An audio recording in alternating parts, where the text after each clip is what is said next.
Bienvenue sur les éclaireurs de Dracarion. Je suis Madius. Et je suis Srogat. C'est parti pour l'épisode 12.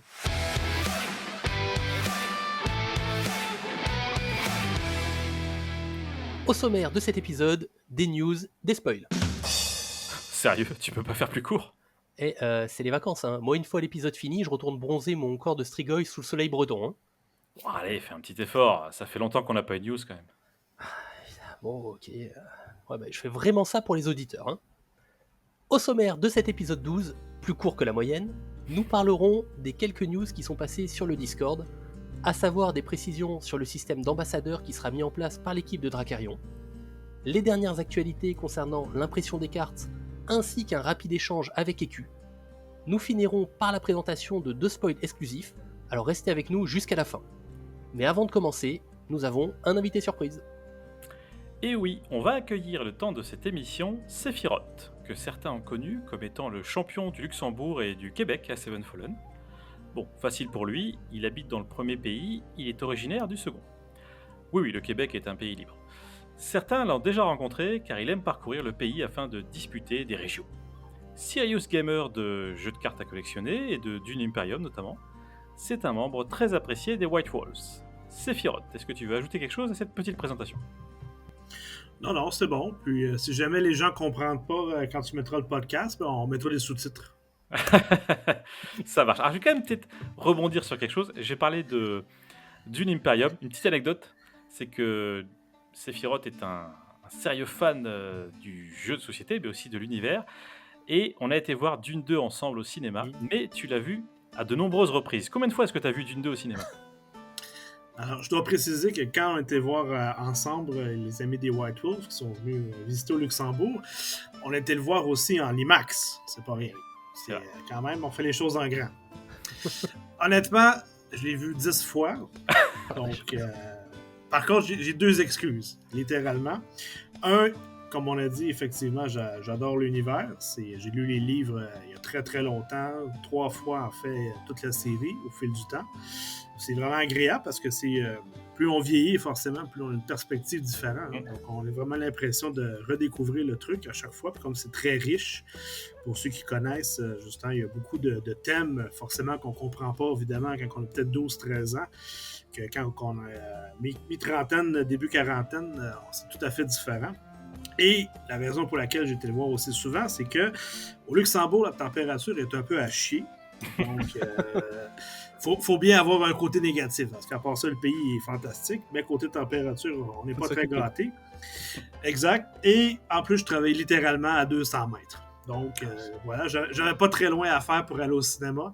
C'était littéralement sur le chemin du retour. Puis honnêtement, c'était vraiment agréable d'aller le voir dans des journées où il n'y avait pas grand monde pour vraiment en profiter pleinement. Et tu comptes battre ton record pour l'épisode 3 ? À suivre. Ceux qui connaissent un peu l'histoire savent que le 3, c'est pas le plus jojo, en guillemets. Tandis que le 2 était quand même beaucoup plus côté action. C'était vraiment un chef-d'œuvre. Puis évidemment, bon, il faut que je fasse un peu de propagande, si on veut, pour mon peuple. Donc, c'est Denis Villeneuve, évidemment, c'est un Québécois qui était le réalisateur. Donc, forcément, que ça m'a aussi encouragé aller l'encourager lui-même pour voir son film. Mais le 3, on verra bien. C'est sûr qu'il va y avoir au moins 2-3 visionnements facilement, parce que c'est toujours des films qui sont extrêmement chargés. Hein? Donc, plein de choses qu'on ne peut pas tout voir, tout repérer dans un seul visionnement. Donc, on verra, mais je ne pense pas me rendre aussi loin avec le 3e volet. Alors, dans Dracarion, on n'a pas encore de Vers des Sables ou autre Fremen, mais est-ce que tu as quand même une faction préférée ? J'en ai deux. Évidemment, ceux qui connaissent un peu ma personnalité, puis dans les autres styles de jeu, savent que l'Orkmar, c'est mon truc. Hein, les démons, les trucs qui tapent, voilà, puis qui se sacrifient entre eux autres pour infliger le plus de dommages, c'est tout à fait dans mes cordes. Par contre, j'aime bien aussi le côté des squelettes. Ça aussi, c'est quand même vraiment cool. Ça reste lugubre. Bon, les Strigoi, un peu moins, mais j'aime bien les squelettes. C'est un peu la même chose, hein, qui veulent s'empaler, si on veut, qui se faire tuer, pour mieux revenir plus tard, puis faire chier bien comme il faut, en fait, les forces du bien qui sont tellement plates, en plus. Donc, ouais, voici mes 2 factions de cœur pour l'instant. Eh ben, merci pour cette présentation. C'est parti pour les news. Eh bien, on commence avec une information que je trouve intéressante. Le 13 juillet, Kata nous a annoncé être en train de travailler sur la création des ambassadeurs. Alors les ambassadeurs, c'est un statut particulier qui va être attribué à quelques membres très actifs de la communauté Dracarion et qui souhaitent vraiment s'investir dans l'organisation de tournois et l'animation du jeu dans leur région. En remerciement pour leur temps et leur énergie, ils recevront 2 boîtes de boosters offertes par extension. Il y en aura une destinée à être distribuée avec la communauté, peu importe le format, que ce soit du partage pour les tournois, les concours, etc. Et un autre display uniquement pour lui qui sera libre d'utiliser comme bon lui semble. Il sera probablement mis en place également des salons Discord dédiés aux ambassadeurs afin qu'ils puissent discuter et s'organiser entre eux. Pas plus d'informations pour le moment, notamment en ce qui concerne leur répartition ou leur nombre. Cela, je pense, dépendra surtout du succès du jeu. Madus et Sephi, du coup, qu'est-ce que vous pensez de cette idée d'ambassadeur ? Ben, moi, j'ai juste à dire, si Kata, tu nous écoutes, shotgun pour Luxembourg, hein? Pense à moi. prépare les displays, mon ami. Dans l'expérience que tu en as, justement, Sephi, qu'est-ce que, sur les autres TCG que tu as fait, qu'est-ce que tu penses de ce format-là, justement, d'avoir comme, on va dire, comme récompense ou comme animation, d'avoir des displays plutôt que une casquette, un t-shirt ou un playmate pour les animateurs? Ben écoute, c'est sûr que c'est un jeu de cartes, hein. Fait que donne-nous des cartes puis on va être heureux. Non, mais c'est vrai quand même. T'sais, puis considérant en fait les moyens qui sont limités aussi, je pense que pour attirer les joueurs, moi je le dis tout de suite, en fait, j'ai déjà fait mon pledge et tout. Donc tout ce qu'on va m'envoyer, c'est forcément pour le donner justement aux joueurs qui découvriraient le jeu. Et aussi, je reviens au fait que c'est un jeu de cartes. Hein. Puis comme les cartes sont absolument magnifiques, je trouve que ça claque beaucoup plus, justement, d'aller en boutique, de laisser des cartes, justement, que... Parce que, bon, le nombre de displays que j'ai acheté, forcément, je pense que je vais avoir quelques playsets. Donc, ça fera plaisir d'en donner, justement, souvent à des jeunes ou des gens peut-être qui ont moins de moyens, en fait, puis on sait que c'est pas un jeu qui va être pay to win. Donc ça va être vraiment agréable aussi... de partager le plus. Donc, bravo pour l'idée. Je pense que c'est beaucoup plus vendeur pour un jeu de cartes de donner des cartes que de la marchandise. Il n'y a rien qui empêche que peut-être que ça arrivera plus tard. Là. Une belle gourde Lockbar, c'est toujours cool. Mais bon, T'as saté. Ouais, faisons ça maintenant pour 2028. Là. Et toi, Madus, qu'est-ce que tu en penses? Oh bah, pas mieux, hein. Sephi a tout dit. C'est clair, donner des cartes, c'est le mieux. Et quand on fait les initiations en boutique, enfin en boutique ou ailleurs d'ailleurs, bon, souvent le jeu plaît, mais quand en plus tu laisses quelques cartes aux personnes qui sont venues tester, je pense que celui qui a bien aimé ça, ça lui met un pied dedans en fait, encore plus facilement que juste une partie et ciao. Donc je pense que c'est une excellente idée. Et banco quoi. Donc la deuxième news, comme tu l'as annoncé, c'était où est-ce qu'on est de l'impression. Alors ça y est, on a la date. Non, je plaisante. Pas la date. Quoi? Espèce d'enfoiré, ben. recommence plus. Ben. Bon, non, ce qu'on avait eu comme échange avec Kata, c'est que c'était parti à l'impression, ça c'est public, hein, c'est pas quelque chose de particulier avec nous, mais qu'ils avaient dû s'y reprendre à plusieurs fois parce qu'ils avaient essayé de régler ce qu'on appelle la colorimétrie, la mesure de couleur sur chaque carte, une par une, carte par carte, donc c'est quelque chose qui se fait assez finement. Parce que le but, c'est quand même d'arriver à faire en sorte qu'à l'impression, les cartes soient les plus belles, mais aussi les plus lisibles possibles. Donc on a des fois des images qui en PDF peuvent le rendre très très bien. Je pense notamment à Carthège. Mais si elles sont trop sombres, je pense notamment à Décros, pas dit qu'à l'impression, ça fasse un effet waouh. Donc le but, c'est vraiment d'être le plus fin possible avec ça. Et il y a eu a priori quelques allers-retours entre leur master game, je sais pas qui s'en occupe, et l'imprimeur. Et là, on peut déjà vous montrer une différence sur les ténèbres protectrices entre le avant et le après, où c'est quand même... on voit une nette différence entre les deux en l'occurrence, quoi. Même si on n'a pas la carte sous la main, on se doute bien que sur la deuxième version, ce sera a priori beaucoup plus lisible. Oui, après, c'est vrai que je pense pas que ce sera aussi rose que ça en réalité, mais ça permettra de refaire ressortir certains détails. Et surtout, encore une fois, je pense que ça a été pensé vis-à-vis du foil. Comment optimiser la représentation du foil dessus pour que ça ne gâche pas le dessin. Ouais, puis je pense, j'allais dire que c'est important pour la lecture, forcément, parce qu'il paraît que lire les cartes, c'est vraiment fort, donc c'est quand même bien si on est capable de faire. De toute façon, ce qui compte, c'est les valeurs. Donc. Exact. Alors, on avait eu ce petit test de avant-après, et puis on a eu un autre test, on va dire ça comme ça, que je trouvais encore plus éclairant sur une autre carte que je vais vous montrer et que vous avez forcément en tête si vous nous avez suivis, puisque c'était un des premiers spoils de mémoire, c'est peut-être même la première manœuvre spoilée, si je dis pas de bêtises. Où là, on a le dessin original de William Rifo, qui était quand même assez exceptionnel, et la carte telle qu'elle ressort après les variations colorimétriques. Je sais pas si c'est comme ça qu'on appelle ça, où on voit, il y a deux travaux, on va dire. Un travail sur les couleurs, la luminosité qui est assez claire, mais aussi un travail sur le recadrage, vous avez vu. J'avoue, la deuxième est plus zoom. Bon on perd un petit peu l'illustration, je la trouvais très belle, l'effet vitrail, il est juste à tomber. Mais bon, je comprends le travail après. Et bon. Je trouve qu'on voit plus les détails aussi dans la deuxième. Ouais. Oui, mais c'est vrai que j'aimais bien la vue d'ensemble aussi avec la qualité du vitrail et cet aspect justement de rencontre où on ne peut même pas entendre parce qu'ils sont trop loin, on n'arrive pas à imaginer ce qu'ils sont en train de se dire dans cette rencontre secrète. Et là, en zoomant un petit peu, je trouve qu'on perd un peu de ça. Mais on voit plus les détails. En effet. Oui, alors cela dit, on a zoomé, mais je suis pas sûr que tu puisses encore lire sur les lèvres. Pour savoir ce qu'ils disent. Tu as l'impression d'être plus proche d'eux. Oui, je suis terre à terre dans ce que je dis. Est-ce qu'on avait su c'était qui? C'est Mira puis Godric ou Oui, Godric qui rencontre Mira. Et pour la petite anecdote, en fait, il me semble que Godric était parti en exploration avec ses troupes. Ils se sont retrouvés acculés par Carthage, enfermés, et ils ont trouvé refuge dans une petite chapelle où un peu de lumière arrivait à passer. Et Godric essayait de négocier en fait la liberté de ses hommes auprès de Mira pour ne pas se faire totalement annihiler. On verra dans les futurs textes si c'est bien ça. J'espère que c'est plus que ça, parce que dans le texte d'ambiance, tu as vu qu'il y a Godric qui dit « J'ai quelque chose à te demander. J'espère que tu vas accepter. Ça prouvera qu'il reste une humanité en toi. Oui. » je pensais qu'il y avait plus un truc du style une alliance entre eux contre Lockhart que plutôt au fait, est-ce que je peux repartir vivant, tu vois. Je pensais qu'il y avait plus d'enjeux dans sa demande. Je suis plus pour la survie. Ah, c'est Dracarion. Et bien, en attendant d'avoir la réponse à cette question, je vous propose de passer à l'interview d'Écu.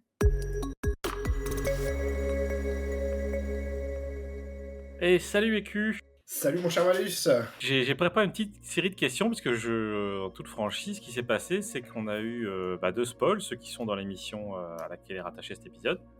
Et je me suis posé pas mal de questions quand j'ai lu le texte d'un de ces spoils, mais je y reviendrai juste après.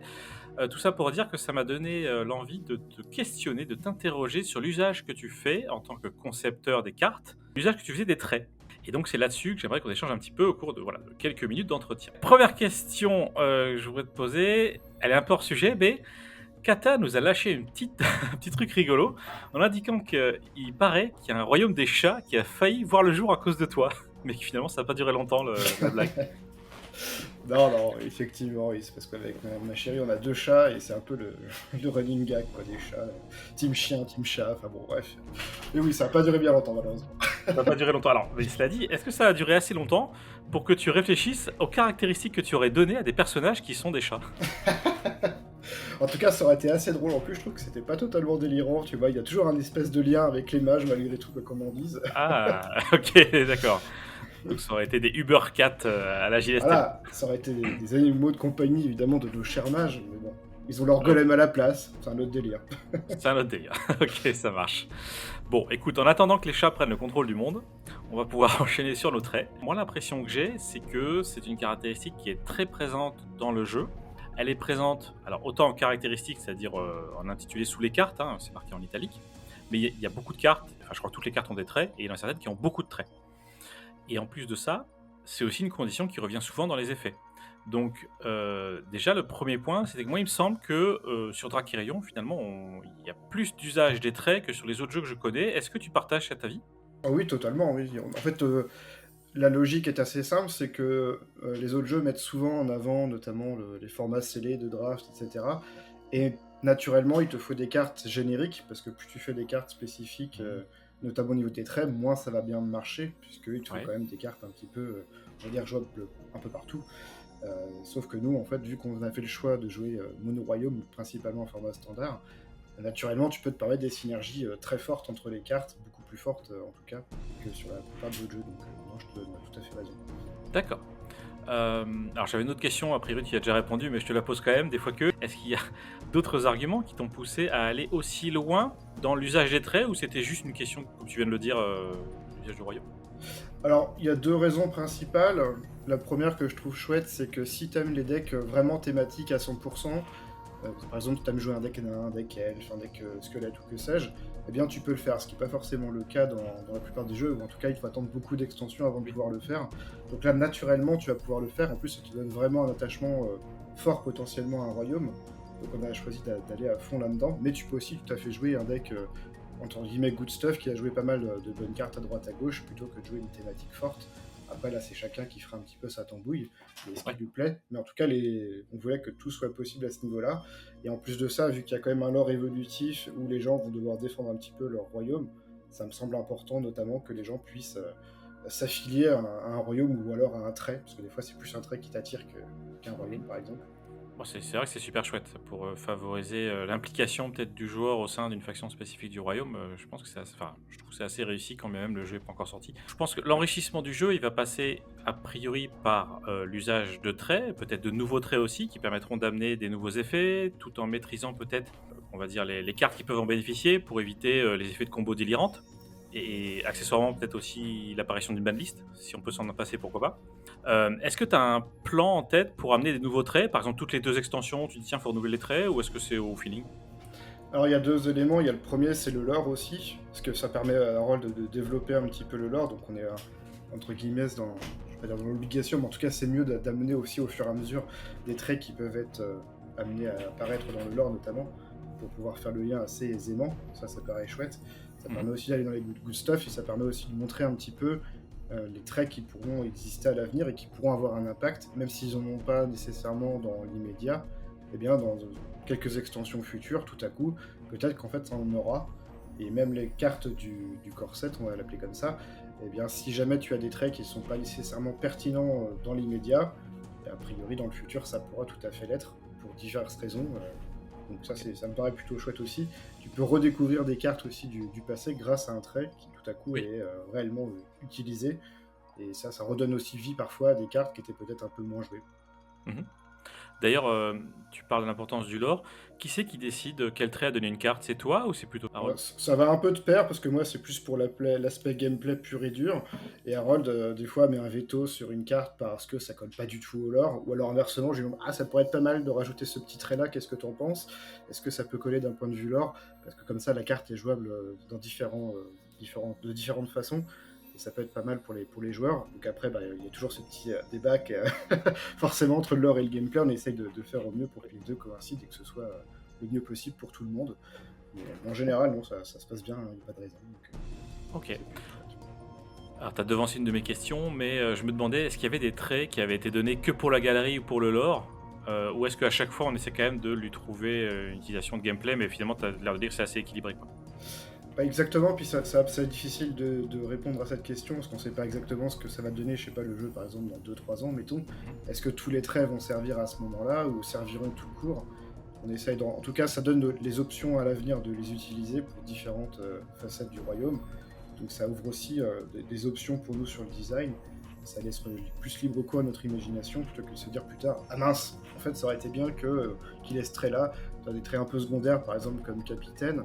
Peut-être qu'un jour, en fait, capitaine, tout à coup, c'est vraiment hyper pertinent parce que tu joues un peu plus, notamment sur Tiracine avec l'armée régulière, si j'ose dire, plutôt que jouer sur le trait exilé, par exemple. Donc ça peut être hyper intéressant d'avoir des mecs qui sont buffés si t'as des capitaines ou j'en sais rien. Exemple un peu bidon que je donne, mais ça permet d'illustrer un peu mon propos avec des traits qui de prime abord ne vont pas forcément servir, même pour nous, on s'imagine pas tout de suite. Alors, il y a d'autres traits, c'est un peu l'inverse.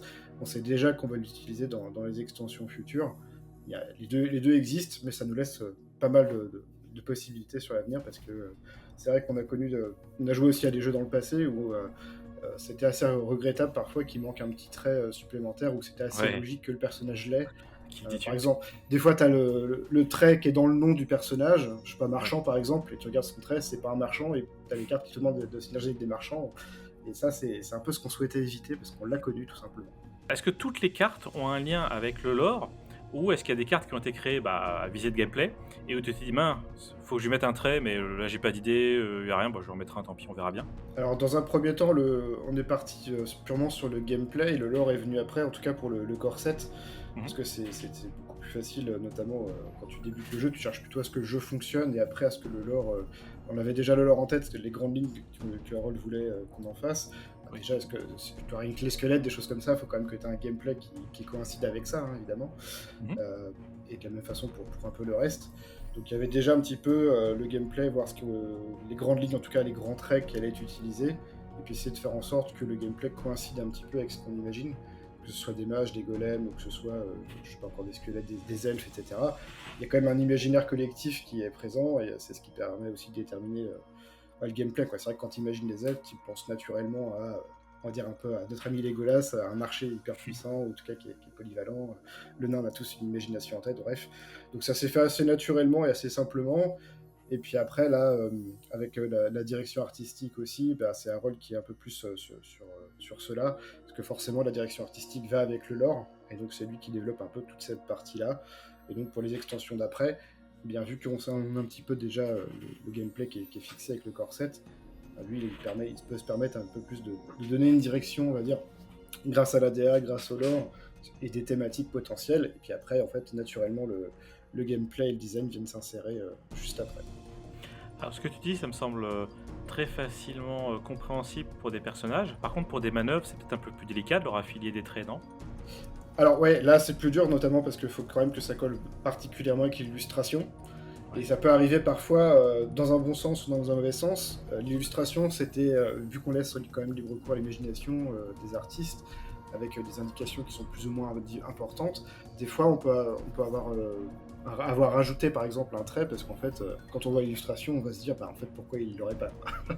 Donc des fois, ça peut permettre aussi de s'adapter aussi, l'image en tout cas peut nous forcer dans le bon sens du terme à rajouter des traits, ou alors à l'inverse, ça colle pas, tant pis, c'est peut-être, mais bon, ça paraît important aussi qu'en voyant l'image, t'imagines naturellement les traits qu'elle puisse avoir, et c'est ce qu'on essaye de faire au maximum en tout cas. Ça marche. Je t'avoue que moi j'aime bien notamment Tirasline. On a une carte qui a 5 traits. Pour moi c'est le record. C'est dur de faire plus de toute façon. Il y a plus de place après. Donc, en l'occurrence je pensais au Palladium flamboyant, il y en a peut-être d'autres. Lui il est cavalier, cercle vassal, chevalier, élite, hippogriffe, donc 5.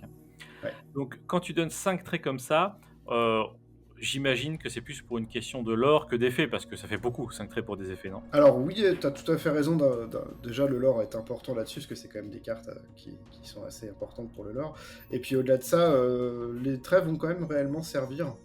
De toute façon, on a déjà vu qu'il y avait notamment, par exemple, cavalier par exemple, qui peut servir, mais les autres pourront être hyper importants aussi, hein. Tamrou aime bien par exemple ses hippogriffes, donc il y a des synergies qui seront autour de ça, mais il y en aura aussi d'autres potentiellement à l'avenir, pourquoi pas, on peut imaginer des synergies sur la thématique chevalier ou cercle vassal quand même. Cercle vassal reste un trait important, parce que c'est un des 3 cercles principaux du royaume, donc nécessairement ça servira à un moment ou à un autre dans l'avenir. Donc tous les traits pourront avoir leur utilité, c'est un bon exemple que tu donnes, parce que finalement c'est une carte qu'on a 5, et qui pourra être utilisée de différentes façons grâce à son côté multitrait, qui d'ailleurs lui donne une certaine versatilité grâce à cela aussi. Ça marche. Écoute, merci. Je crois que c'était des réponses très claires. Si j'étais taquin, je te demanderais si tu connais la date de livraison des cartes, mais je crois que c'est un sujet épineux pour tout le monde. Donc... On aimerait bien la connaître aussi, mais on est toujours dans d'une date donnée par l'imprimeur, effectivement. Ok. Et là, par curiosité, t'en es où? T'en es déjà au deuxième ou troisième extension dans ta tête? Là, on aurait dû Design. plutôt à la troisième, ouais, effectivement. Troisième Ouais. Ok. Bon, ça nous amène un peu loin quand même. Ouais, voilà, Le exactement. jeu doit plus être le même là. Comment tu fais pour faire des tests avec de design, sachant qu'il y a... Enfin, que t'as même pas le corset qui est paru. Alors j'ai mis que t'as une équipe de testeurs, mais tes testeurs sont à jour des 2 premières extensions déjà pour pouvoir tester la troisième? Alors là, ils sont plus sur la deuxième, en effet. Mais comme tu le dis, c'est une tâche qui peut être compliquée dans le sens où on n'a pas de data, notamment sur le corset, pour voir un petit peu Ouais. ce qui serait le plus fort ou ce qui serait potentiellement trop fort et pouvoir donner des armes finalement aux autres archétypes pour pouvoir le battre. Donc, on n'aura pas trop ces données-là, en tout cas dans un premier temps, tant que le jeu n'est pas sorti, hein, comme tous les jeux. Hein, c'est un peu la difficulté majeure de toute façon.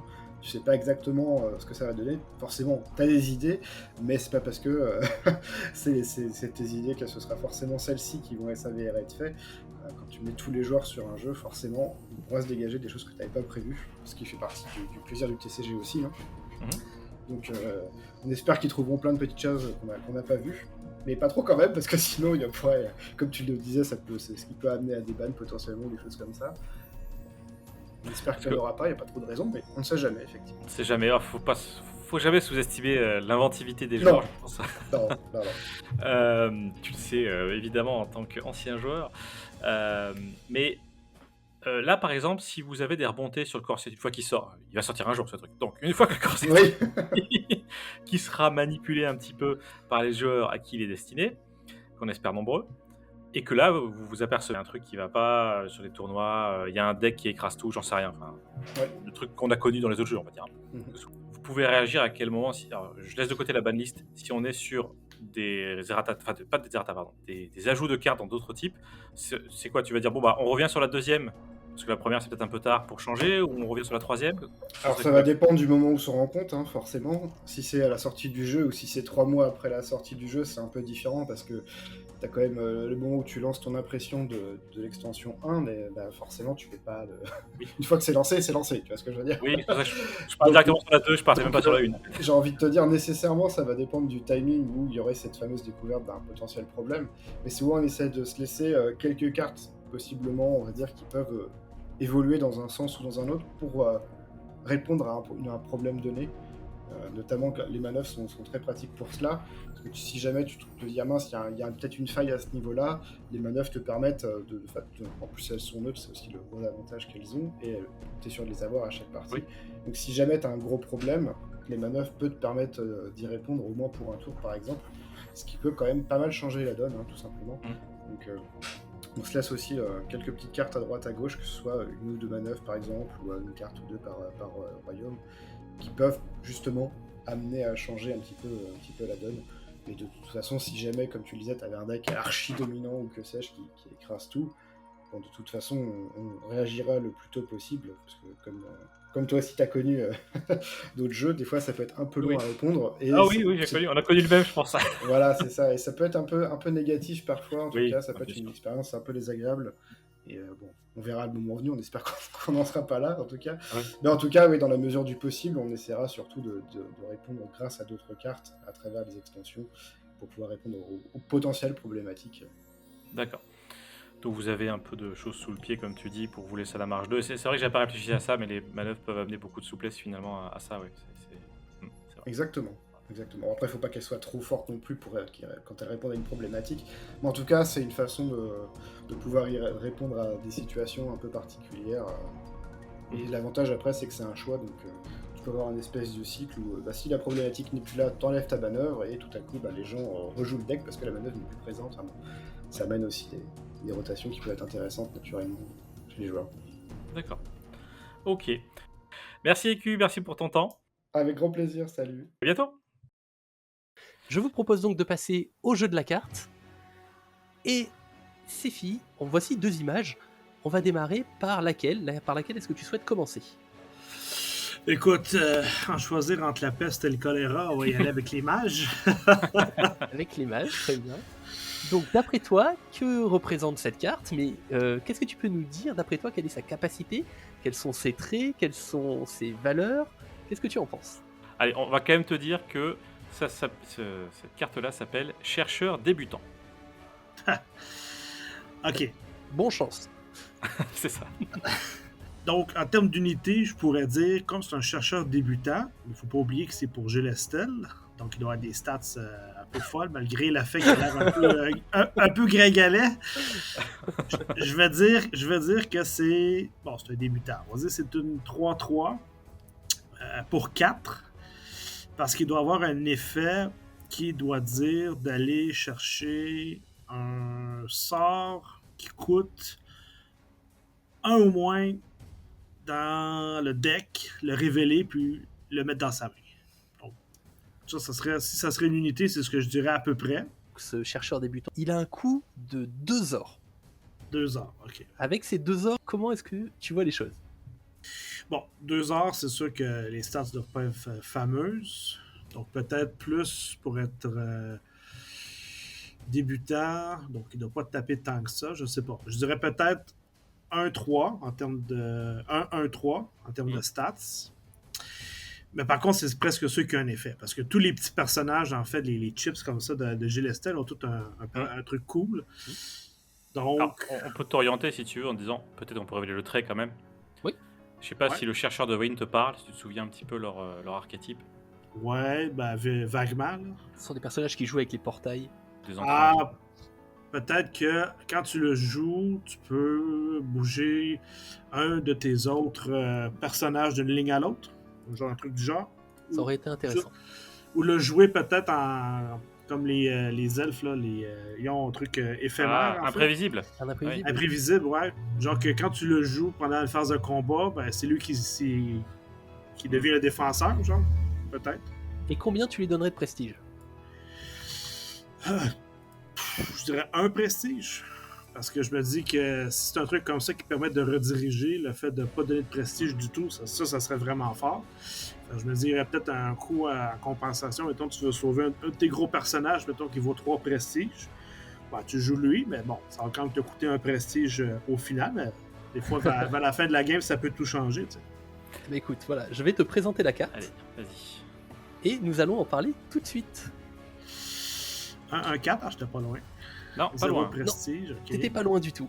T'étais pas loin sur les stats. En effet, avec un coup de 2, c'est vrai que le 1-4, et encore, pour du Gélestel, ils nous ont habitués pour un coup de 2 à avoir des personnages quand même encore plus costauds que ça, ou en tout cas qui tapent plus fort. Et donc c'est un chercheur débutant, chercheur de ruines, donc un petit jeune qui vaut 0 prestige, et qui a 2 capacités. En réalité, sa première capacité, c'est que si on possède une manœuvre en cours infiltration, donc de trait infiltration, il a plus 2 d'attaque. Donc tout de suite, ça commence à devenir un petit peu intéressant pour avoir cet aspect offensif. Et il a également une autre capacité liée à son trait de chercheur de ruines. Lorsque ce personnage arrive en jeu pendant un combat, il gagne plus de riposte pour ce combat. Et donc je trouve cette carte très versatile, et donc je pense que Madius aussi doit l'apprécier. Ça veut dire qu'elle peut faire plusieurs choses en même temps. Mais avant de vous donner réellement mon avis sur la carte, je voudrais entendre le vôtre, messieurs. Qu'est-ce que vous en pensez? Honneur à notre invité. Ben, j'aime bien les petits trucs comme ça, tu sais, qui, à l'œil, ne paraissent pas si forts que ça, mais quelqu'un qui manœuvre bien, justement, son deck, qui sait qu'il a ça entre les mains, peut-être qu'il y a même plus qu'une copie, hein, tu sais, qui joue la manœuvre, justement, infiltration, ben, pour pas cher, encore une fois, vers la fin de la game, ça peut vraiment, tous les dommages additionnels, en fait, peuvent se faire vraiment la différence, ou en début de game, pour contrôler un peu un board en face qui c'est très agressif. Fait que ça, c'est vraiment cool. Puis évidemment, la réaction, ben oui, c'est un peu ce que j'avais pensé quand on parlait de portail.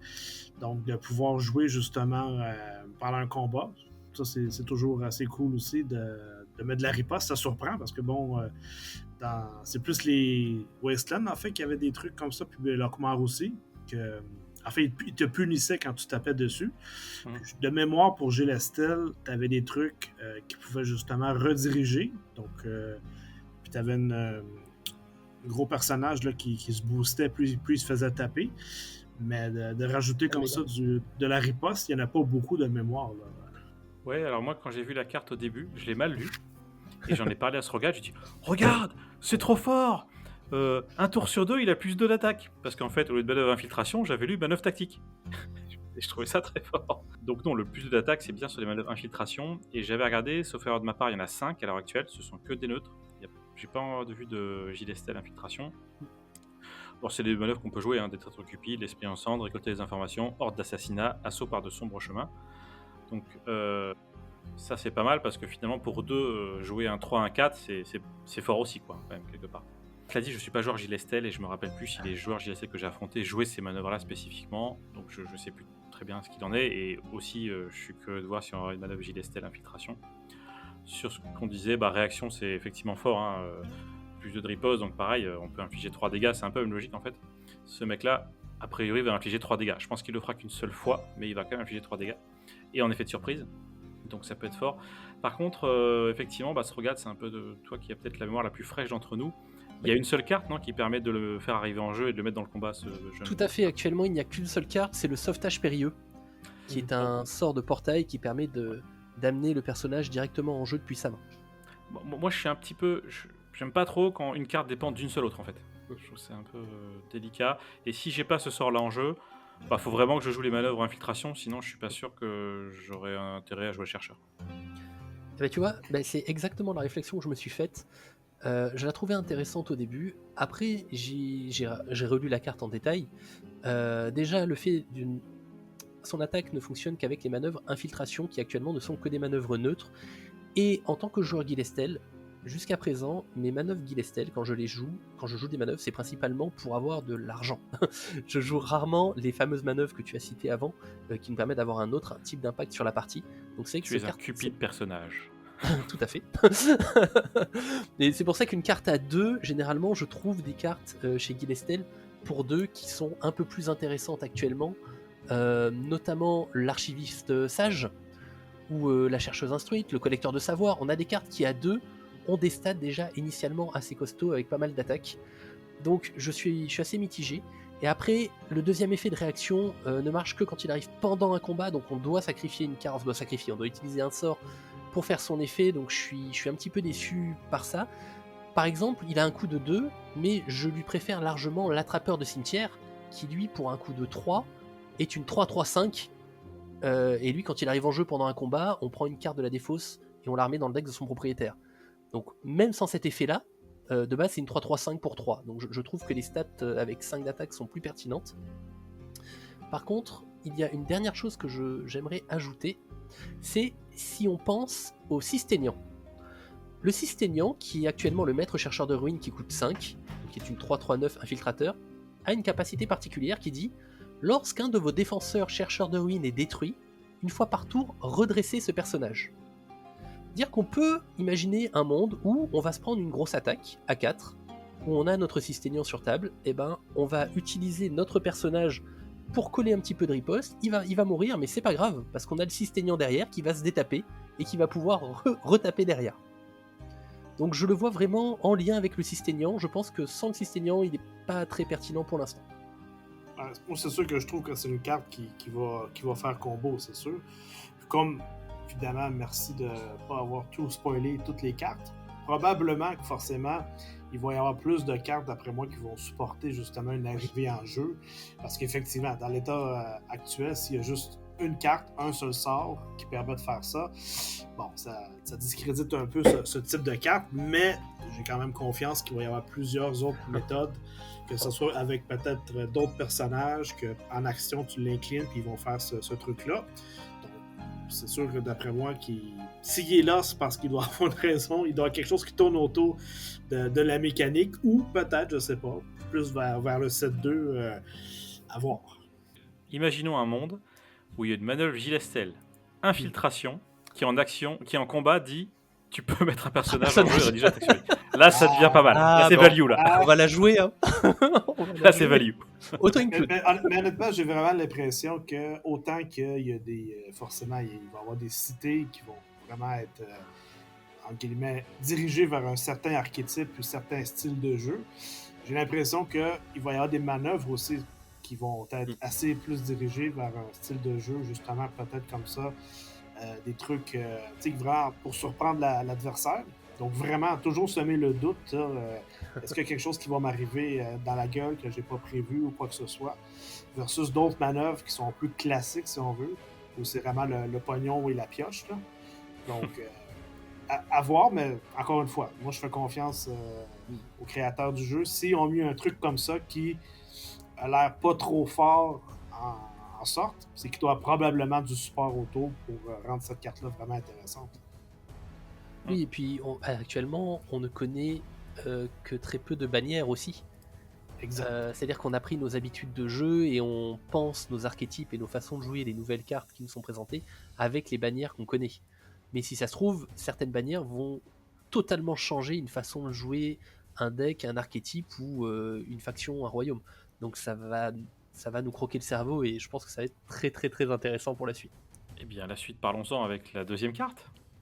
Vas-y, écoute, je te la laisse. Je te laisse enchaîner parce que je sais que c'est ton royaume, ça je te le laisse. J'en veux pas des trucs comme ça. Des trucs comme ça. Très bien. Alors, t'as bien l'image sous les yeux, hein, Séphi. Ouais. Donc ça, c'est une carte qui s'appelle Paysan désarmé, en Tirasline, bien sûr.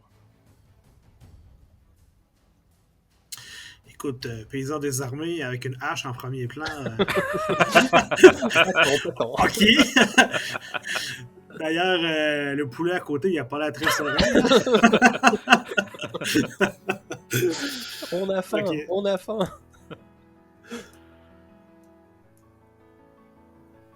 Est-ce que tu veux le coup ou tu te lances direct sur un truc pour voir?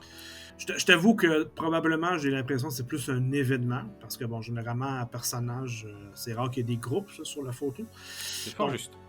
J'ai envie de dire, en fait, que ça serait un truc peut-être où tu sacrifies de la riposte pour gagner peut-être des FV. Tu sais, ça désarmé, donc tu sais, moins d'offensives potentiellement.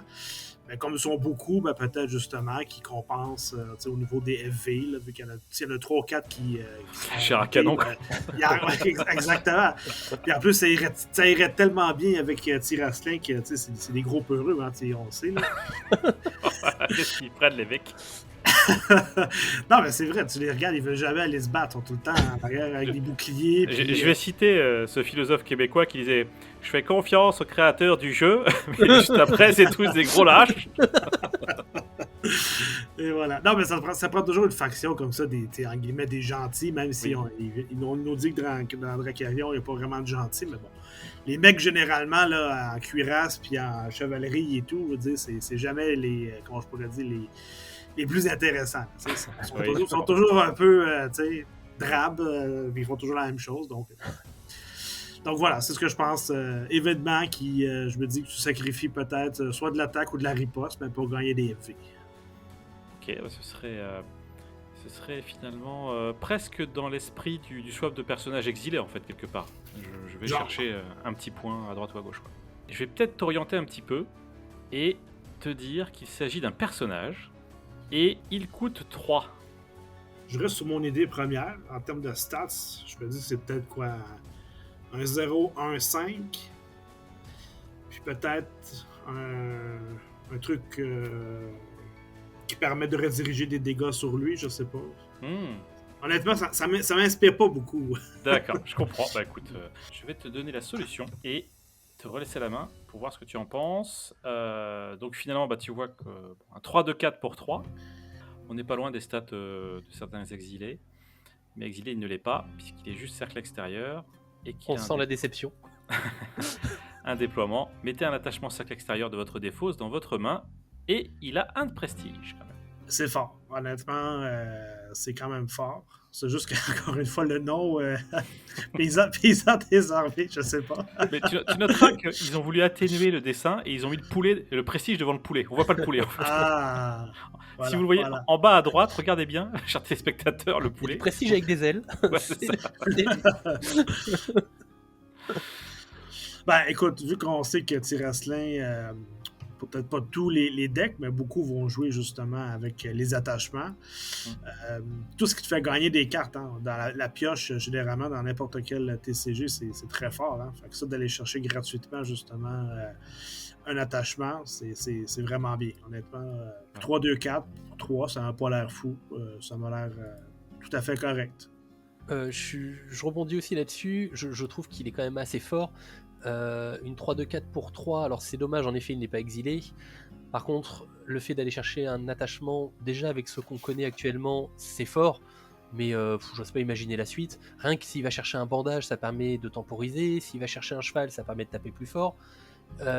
Il a des combos possibles avec justement, par exemple, le charognard du champ de bataille, le personnage qui permet de défausser un attachement pour piocher un, donc qui permet ensuite de gagner du card advantage. Il permet également de faire un combo avec la chasseuse rusée qui permet de défausser pour pinguer 1. Donc il y a pas mal de choses possibles, et on voit encore une fois où va se diriger Tiraslin. Il y aura le côté hippogriffe, le côté équipement, et on attend le côté noble ou le côté peut-être plus ambassadeur, justement. Des nobles qui vont plus jouer sur de la politique et autres, peut-être. Mais je le trouve quand même assez fort. Après, il a un coup de 3.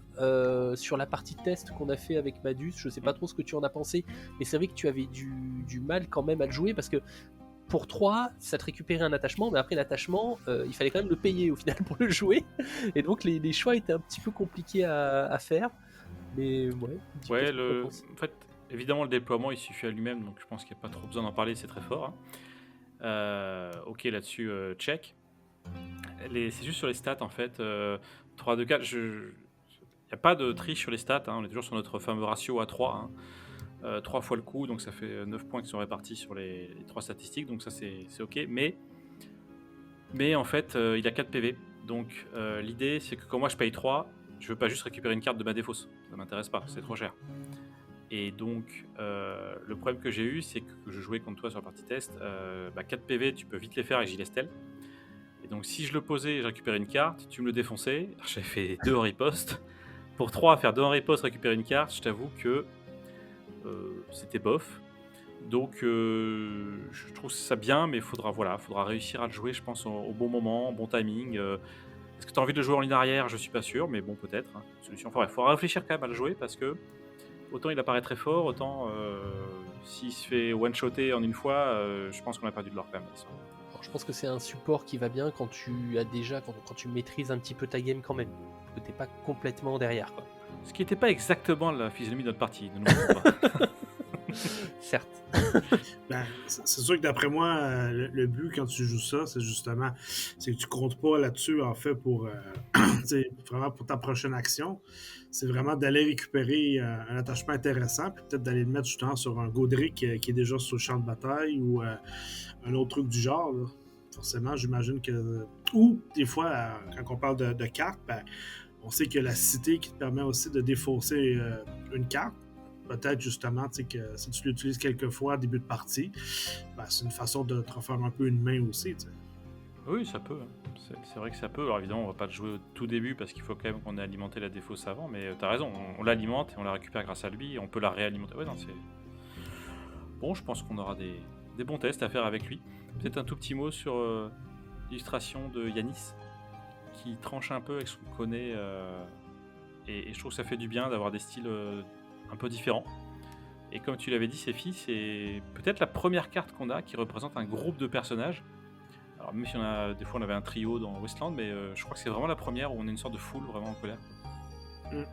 Ouais, puis honnêtement, si tu m'aurais pas dit que c'était Tiraslin, j'aurais plutôt penché sur Wasteland juste avant. Avec le vert de la toge, généralement, puis je sais pas, le truc, ça me semble être quoi? C'est de la neige ou... Oui. Oui, justement, moi j'aurais plutôt pensé à Carthège, avec les paysans qui se révoltent, et justement dans le Grand Nord avec la neige, qui viennent récupérer la hache pour essayer d'aller combattre leur chef Strigoi, avant de se faire complètement ouvrir. Ça va mal, les trois royaumes différents avec l'illustration.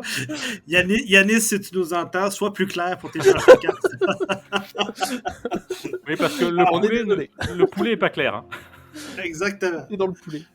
Non, mais tu sais, le mage, c'est le mage, je veux dire, c'est toutes les teintes de bleu et tout, on le connaît vite. Mais voilà, si tu m'aurais pas dit que c'était Tiraslin, j'aurais pas... Honnêtement, je pensais Wasteland. Ok. Bon, écoutez, c'est tout pour les news et les spoils pour aujourd'hui, en ce milieu de vacances. On attend tous la sortie du jeu avec une extrême impatience. On s'occupe comme on peut, mais vivement, vivement les cartes. Alors Sephiroth, j'espère que l'exercice t'a plu. Ouais, c'était cool. Merci pour l'invitation. Moi, je me suis royalement planté pour le jeu des cartes. Bon, ouais, j'étais bon joueur, hein, j'ai essayé. On peut pas être bon partout. C'est ça. Bon, on va pas te faire jouer. Il y avait le jeu de la carte. Est-ce que tu veux jouer au jeu de la date? Bon, tu sais quoi? On va tous jouer au jeu de la date. Allez, se regarde. Écoutez, jeu de la date. Moi, je pense qu'en août, c'est les vacances un petit peu pour tout le monde. Donc, je dirais la première semaine ou la deuxième semaine de septembre. Ok, j'aimerais être optimiste, mais je vais dire le 30 septembre. Et Féfi? On parle juste pour les Kickstarter ou pour la sortie du jeu officiel? Pour le Kickstarter, Le Kickstarter, ouais. Ouais. Écoute, ils travaillent fort, ils ont besoin de se reposer. Je vais mettre pour le Kickstarter le 31 octobre. Ok. Ok. Bon, allez, un booster à celui qui trouve. Un booster foil? Je sais pas, on verra. Un booster tiré du display de Sephiroth. C'est bon, c'est bon. Merci encore. Merci. À bientôt. Alright, merci, guys. Ciao. Ciao, ciao. Next time. Salut.